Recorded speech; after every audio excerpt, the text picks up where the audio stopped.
We're here with Joan Koerber-Walker today at the BioAccel 85Broads Phoenix Women Investing in Women event, and we're going to talk a little bit about where Arizona is headed.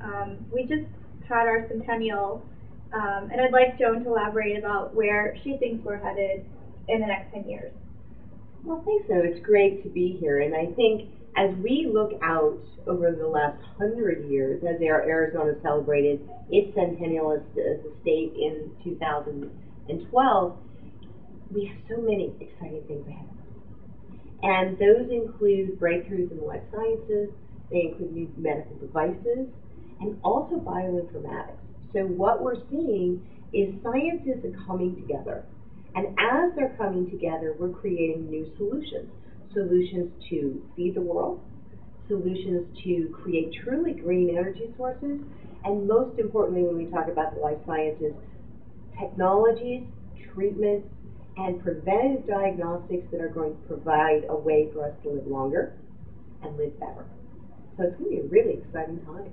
Super. So I'd like to know, from your perspective, can you talk a little bit about the types of trends that you're seeing, especially in the life science arena? I think the trends that we're seeing on the broader healthcare perspective is very much a shift. And the shift is from treating disease once we discover that we're sick to diagnosing and preventing disease before we get sick.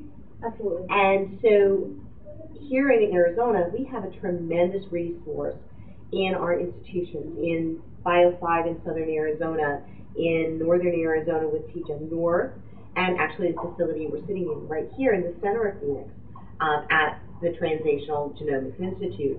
And so with those resources, what we're finding is that Arizona is becoming a hotbed for diagnostics and for what we call personalized medicine, medicine that looks at us for how we are specifically as opposed to winnowing out from a general field.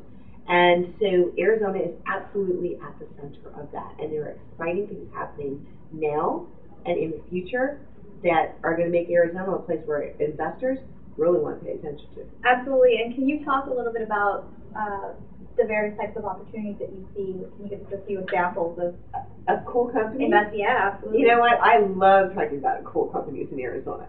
Can you imagine there's a company in southern Arizona called Calimune Inc.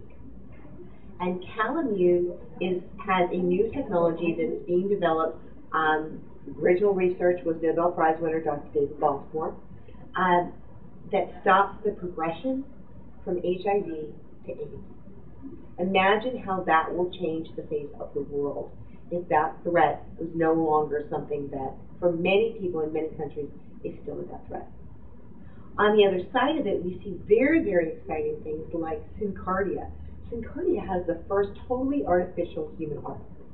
And so basically, for a patient who's waiting for a heart transplant, it used to be that you were either tied to a machine in the hospital or you didn't make it. And now, with the Syncardia totally artificial heart, there are people that are going home and waiting for their transplants and leading semi-normal lives. That's incredibly exciting. On the other side of it, diabetes, as you know, is a huge problem. And there's a company here called Regenesis Biomedical. And Regenesis is treating wounds. So basically helping people with diabetes who used to get chronic wounds that led to gangrene, that led to amputation. And now they're able to treat those wounds, get those wounds to heal up. Okay? Think of not only the cost that's avoided, but the pain and suffering.